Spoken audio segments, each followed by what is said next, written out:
Chairman, I want to thank you, Mr. Chairman, for holding this hearing.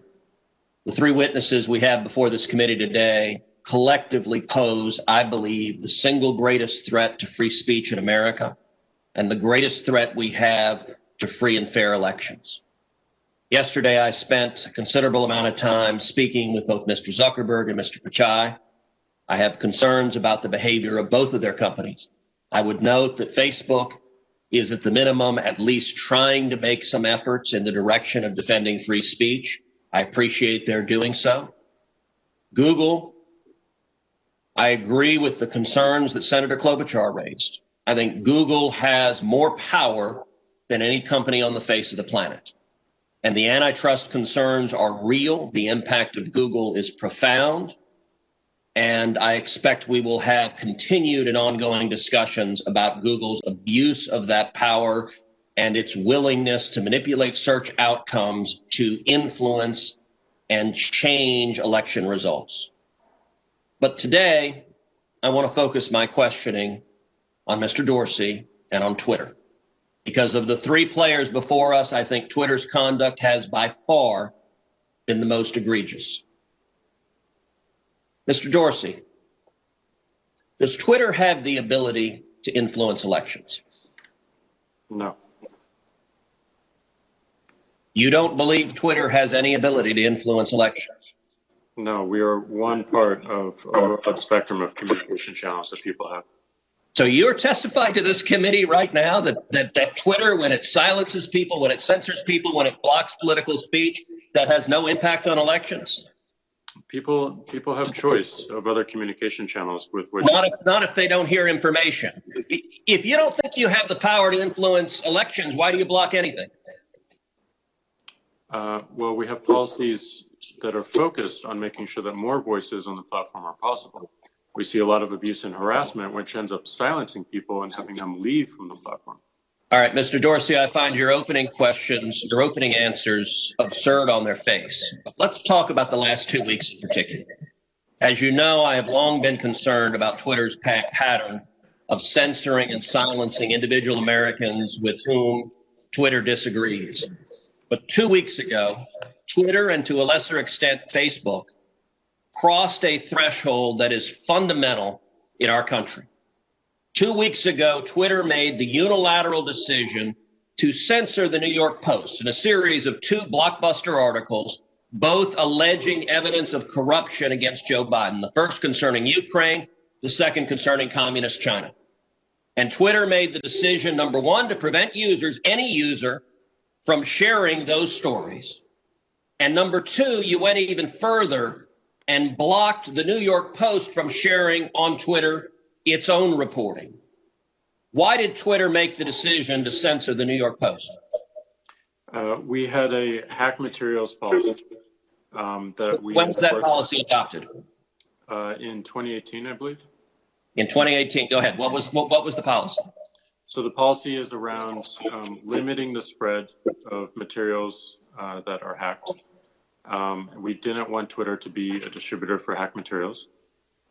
We found that the New York Post, because it showed the direct materials, screenshots of the direct materials, and it was unclear how those were attained, that it fell under this policy.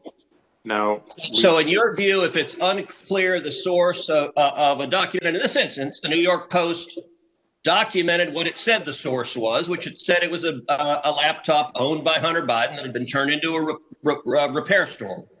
So they weren't hiding what they claimed to be the source. Is it your position that Twitter, when you can't tell the source, blocks press stories? No, not at all. Our team made a fast decision.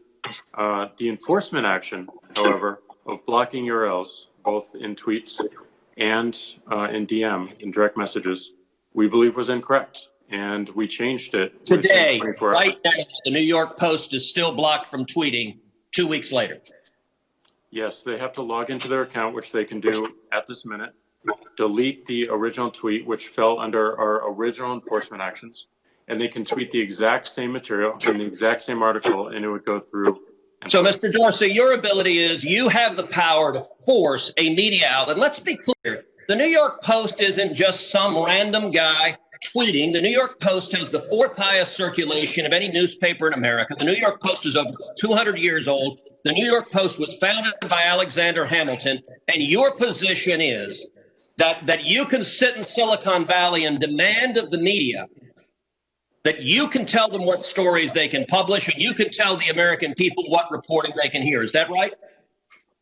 No, this was a, every person, every account, every organization that signs up to Twitter agrees to a terms of service. Terms of service is so published. Media outlets must genuflect and obey your dictates if they wish to be able to communicate with readers. Is that right? No, not at all. We recognized an error in this policy, and specifically the enforcement. You're still blocking their posts. You're still blocking their posts. Right now, today, you're blocking their posts. We're not blocking the post. Anyone can tweet. Can the New York Post post on their Twitter account?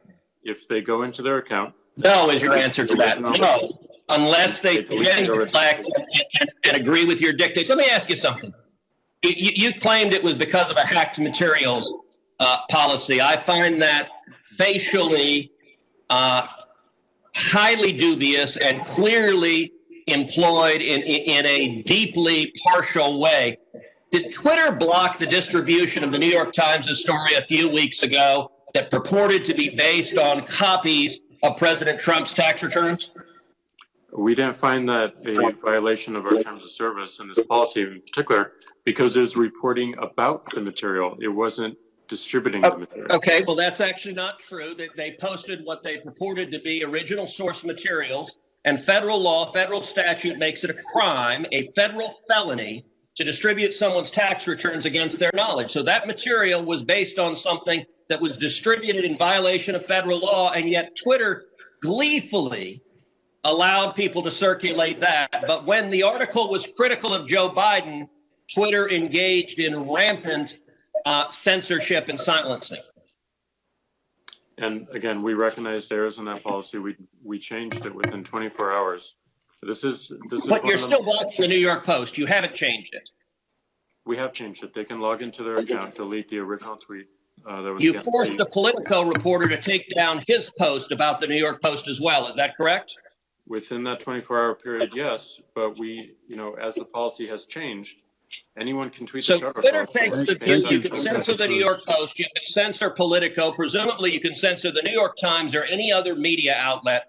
Mr. Dorsey, who the hell elected you and put you in charge of what the media are allowed to report and what the American people are allowed to hear? And why do you persist in behaving as a Democratic super PAC, silencing views to the contrary of your political beliefs? Let's give Mr. Dorsey a few seconds to answer that, and then we'll have to conclude this segment.